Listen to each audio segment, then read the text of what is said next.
ਸਾਬਕ ਨਹੀਂ ਹਾਂ ਇਹਦਾ ਮੁੰਡਾ ਹਾਂ ਉਹਦੇ ਕੋਲ ਕੁਕੜੀ ਕਿਹੜੀ ਇਹਦੇ ਨਾਲ ਸਾਡੇ ਕੁਕੜੀ ਪਈ ਸੀ ਪਾੜਿਆ ਦੇ ਨਾਲ ਬੱਚੇ ਨੂੰ ਚੁੱਕ ਕੇ ਲੈ ਆਏ ਕੌਣ? ਸਾਬਕ ਨਹੀਂ ਦਾ ਮੁੰਡਾ। ਅੱਛਾ ਅੱਛਾ ਅੱਛਾ ਫੇਰ ਹੁਣ ਕੀ ਆਣਾ ਕੀ ਕਰੀਏ ਇਹਦਾ? ਤੂੰ ਹੀ ਤੈਨੂੰ ਫੜਦੀ ਤੇ ਤੂੰ ਨਾ ਦਰਖਾਸਤ ਦੇ ਨਾ ਸਾਨੂੰ ਇੱਕ ਪਰਚਾ ਕਰਾ ਨਾ ਉੱਤੇ। ਪਰਚੇ ਦਾ ਫਿਰ ਪੈਸੇ ਕਿੰਨੇ?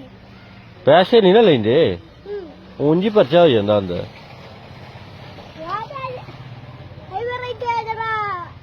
ਆ ਚੌਂਕੀ ਜਿਹੜਾ ਵੱਡਾ ਅਫਸਰ ਆਹੋ ਇੱਕ ਅਫਸਰ ਬਦਲ ਗਿਆ। ਆਹੋ ਉਹ ਤਾਂ ਮੇਰਾ ਯਾਰ ਸੀ। ਅੱਛਾ ਅੱਛਾ ਅੱਛਾ ਅੱਛਾ ਯਾਰ ਸੀ ਨਾ ਹਾਂ ਉਹ ਫੜਾ ਗਿਆ ਹੈ ਸ਼ਾਨ। ਅੱਛਾ ਹਾਂ ਮੈਂ ਆਪ ਸ਼ਾਨ ਨੂੰ ਤੋਂ ਫੜਾਇਆ। ਸ਼ਾਹ ਕਿਹੜਾ? ਆ ਇਹਦਾ ਨਹੀਂ ਆ ਜਿਹੜੀ ਸ਼ਾਨੀ ਹੈ ਆਹੋ ਉਹ ਮੁੰਡੇ ਨੂੰ।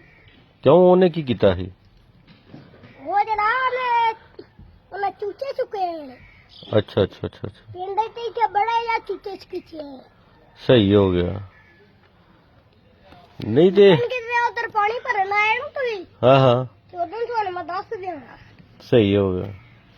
ਚਲੋ ਠੀਕ ਹੈ ਤੂੰ ਅੱਜ ਆ ਨਾ ਚੌਰੀ ਇੱਥੇ ਫਿਰ ਦਰਖਾਸਤ ਦੇ ਦੇ ਨਾ ਇੱਕ ਤੇ ਅਸੀਂ ਕਰ ਲੈਨੇ ਆ ਫਿਰ ਇਹਦਾ।